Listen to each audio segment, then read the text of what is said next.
Bonsoir, mesdames et messieurs, vous allez bien? Oui. Merci d'être venus en si grand nombre et de m'accueillir si généreusement dans cette salle extraordinaire, le Grand Théâtre, pour vous présenter mon spectacle pour une raison X ou Y. Je suis très content. Le spectacle est né d'un questionnement dans un bungalow. J'aime le mot bungalow. C'est mon exercice de diction favori, bungalow. Est-ce que vous connaissez l'expression « chasser le naturiste et il revient au bungalow » ? L'habit ne fait pas le moine, mais il protège le moineau quand même. J'étais dans le bungalow quand mon fils, qui avait 6 ans à l'époque, m'a dit « Papa, moi je suis un Québécois de souche et toi tu es un Africain. Quand est-ce que tu retournes dans ton pays ?» Et là j'ai dit « Anthony, c'est pas juste. Écoute, moi ça fait 25 ans que j'habite ici. 25 ans, toi, ça fait 6 ans. Tu ne trouves pas ça injuste que toi, tu sois plus québécois que moi? C'est moi qui devrais te demander de retourner dans ton pays, mon gars. Et la panique s'empare du garçon et il me dit, les yeux en larmes, « Mais là, papa, si je ne viens pas d'ici, je viens d'où ?» Et j'ai eu pitié de lui. J'ai essayé de répondre à sa question et ça donnait le spectacle que vous allez découvrir à soir. C'est pas banal, je viens d'où? C'est une question sur la vie. Et pour répondre à cette question, je n'aurai pas le choix de temps en temps ce soir d'aller en bas de la ceinture. Je vais le faire délicatement, d'accord? Parce que je sais que c'est encore touché au Québec en bas de la ceinture. Et je sais pourquoi. Je pense que c'est à cause des confesses au curé d'avant la Révolution tranquille. Le seul endroit où était permis aux Québécois de souche d'aller en bas de la ceinture à l'époque, c'était dans les chansons à répondre. Les curés avaient dit à la population, vous ne pouvez pas parler de vos pulsions, mais si vous les chantez, c'est correct. Et il y en a qui ont abusé en tabarouette. Est-ce que vous connaissez la chanson « Moi, puis ma petite jambe, puis mes 2 jambes ensemble » ? On ne la fera pas, OK ? Connaissez-vous la chanson « Tape la fille de mon oncle Arthur sur la clôture » ? Non, on ne la fera pas non plus. Est-ce que vous connaissez la soirée canadienne? Oui.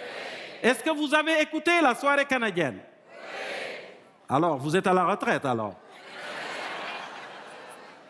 Nous, on l'écoute en différé dans le bungalow, la soirée canadienne. Le samedi soir, surprise 2, 2 épisodes en rafale. Et moi, j'aime ça parce que ça me permet de découvrir l'histoire des villages du Québec. Mais ça peut être risqué, écouter la soirée canadienne avec des enfants. En 2017. Un jour, on écoutait la soirée canadienne, ça s'est déroulé dans les environs de Québec. Je ne sais pas où, mais un village quelque part là. Tu sais. Et, comme d'habitude, il y avait un cercle de danse et de chant. L'animateur, M. Louis Bilodeau, fait entrer une dame, elle s'appelait Mme Gingras, OK? 75 ans, une robe en flanellette et des lunettes en forme de porte-patio, comme ça.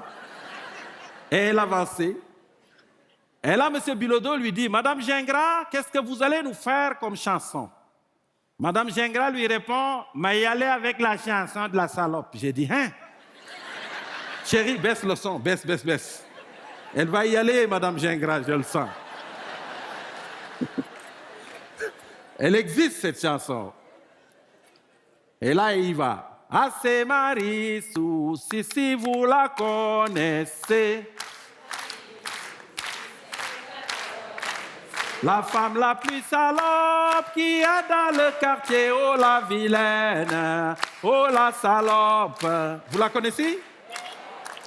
Ben donc, si vous la connaissez, c'est à Québec que ça se passait alors. Le refrain, c'était oh la vilaine, oh la salope. Et moi, je suis dans mon bungalow, je me dis, mais non, ça se peut pas là. Je ne peux pas comprendre que ce village qui a une seule occasion de fêter à la télévision, ils se sont réunis, toute la gang, et ont dit, comme programme, on va humilier une des nôtres. Tu sais. La dame s'appelait Marie Souci. Et moi, j'ai cherché dans la salle quelqu'un pour la sauver, mais il n'y en avait pas parce que la caméra s'est tournée vers le curé du village. Vous savez que le curé est toujours là. Hein? Et j'ai entendu le curé chanter « Oh la vilaine !»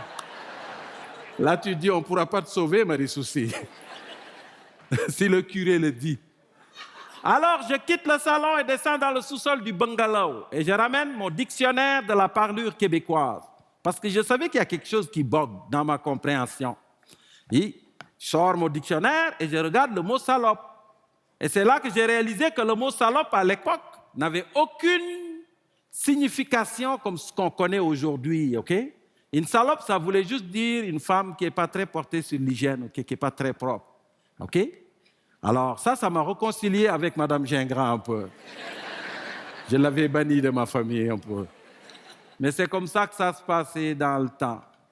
Quand venait le temps de sublimer les pulsions, une bonne chanson à répondre. Mais quand venait le temps de répondre à une question aussi banale que je viens d'où posée par un enfant, là, on se cachait derrière des figures de style qui rendaient les enfants un peu mélangés. J'ai déjà entendu ma blonde dire à mon fils, « Anthony, si tu veux caresser ton petit oiseau, attends donc d'être seul dans ta chambre. » J'ai dit, « Caroline, excuse-moi, moi je suis un biologiste, ok? Et jamais je ne te laisserai faire croire à ce garçon que ce qu'il a dans les culottes, c'est un animal de compagnie. » Non, mais il faut le dire aux mamans des fois, ça. Là, j'ai dit, écoute ma chérie, l'enfant, il est grand comme ça. Tu lui fais croire qu'il a un petit oiseau dans les culottes. Penses-tu que c'est rassurant, quand il va être grand comme ça, d'apprendre que le minou de sa blonde va avaler son petit oiseau?